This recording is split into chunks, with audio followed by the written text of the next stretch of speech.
As the saber rattling intensifies on both sides of the Korean peninsula, ABC's Martha Raddatz takes us where cameras have never ventured, a top secret section of a military base near one of the most heavily fortified borders in the world. As North Korean dictator Kim Jong-un threatens the United States with nuclear weapons, some fear that tough talk could provoke a tough-talking President Trump. Not 48 hours after a show of pageantry and force and a provocative but failed missile test.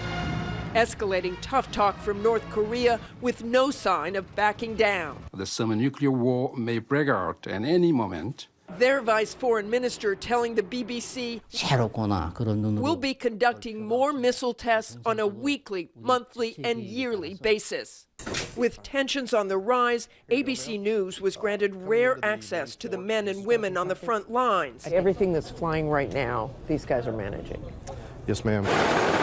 Even as Vice President Mike Pence arrived, visiting the border separating the two Koreas and sending a message north across the demilitarized zone. The world witnessed the strength and resolve of our new president. North Korea would do well not to test his resolve. Back in Washington, Donald Trump sending a similar message. Any message from North Korea? You gotta behave. In a less militaristic venue. All eyes now on the peninsula and this latest and perhaps biggest foreign policy test for the new American president. This is really the first time since 1953 that any U.S. president has escalated the relationship and the tension with North Korea to a degree that something has to be resolved. And if North Korea pulls the trigger, this is likely target number one. Osan Air Base, just 48 miles from North Korea, well within range of Kim Jong-un's existing arsenal of missiles, carrying God knows what. So a hardened bunker, this is serious stuff. Yes, ma'am. This is your third set of blast doors here. The first line of defense is always on guard, 24/7. F-16s on constant patrol, anti-missile batteries primed and ready.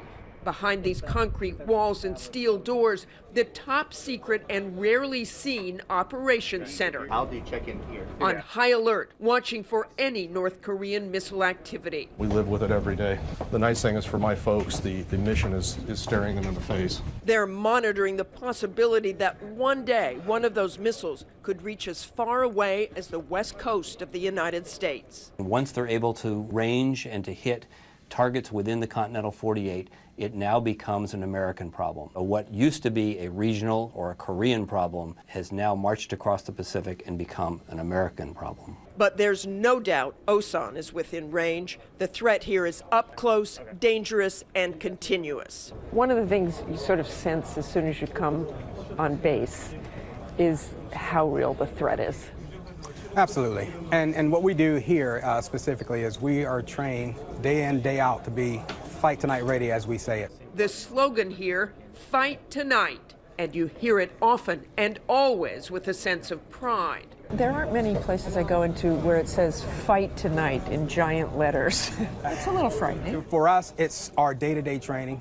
We're always training at that level to be able to fight tonight because we don't know when that call is going to come. About 4 stories underground. The operations center is survivable against some of the high explosive blasts. That's why we're so deep. We visited another top secret facility, the first time ever for a camera crew.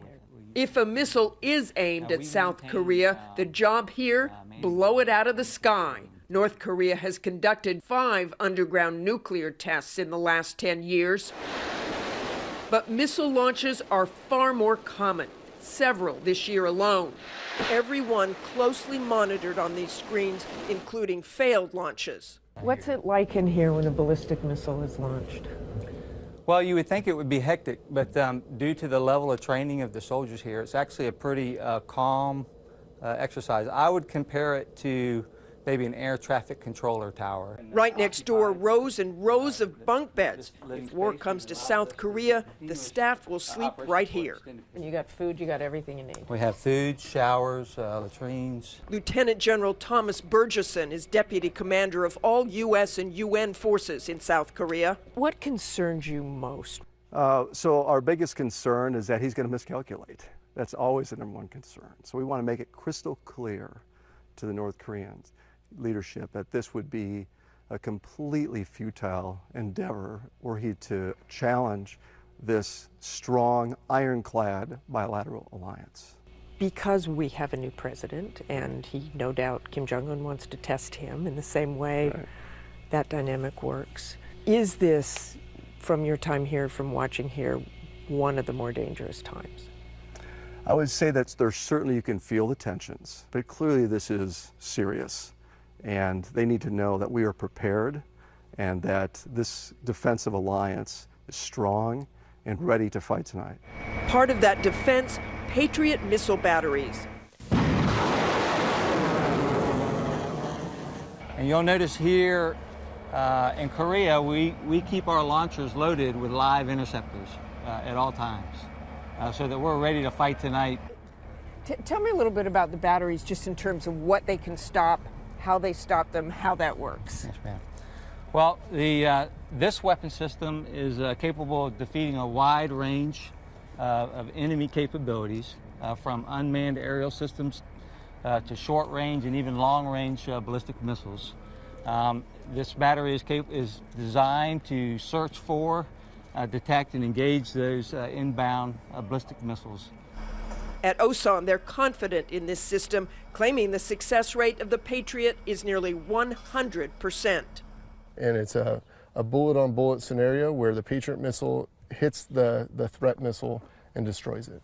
Far less successful, the recent North Korean missile tests, causing some to speculate the U.S. might be responsible for the rash of missile launch failures bedeviling the North Koreans, perhaps using cyber warfare. No proof of that, and no comment from the White House.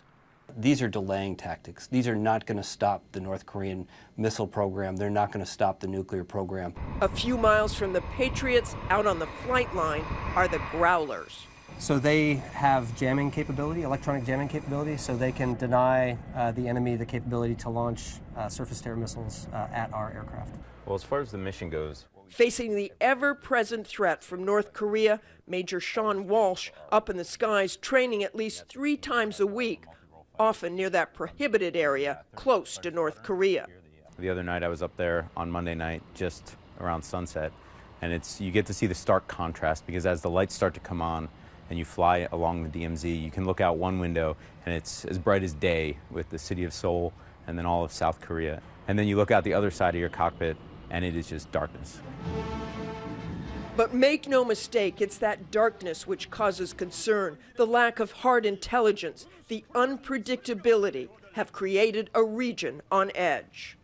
Kim Jong-un is basically saying that he could strike and take out any of the American military bases. Could that happen? No. No, they could try, but as you saw today, out here you have Air Defense Artillery Brigade, and they have the technology, the capability, and they're ready to intercept those kinds of missiles. So they could try, it would be futile. As the war of words escalates, it's helpful to remember that we've been here before, but as some Asia watchers point out, the difference this time, a new and yet to be tested president.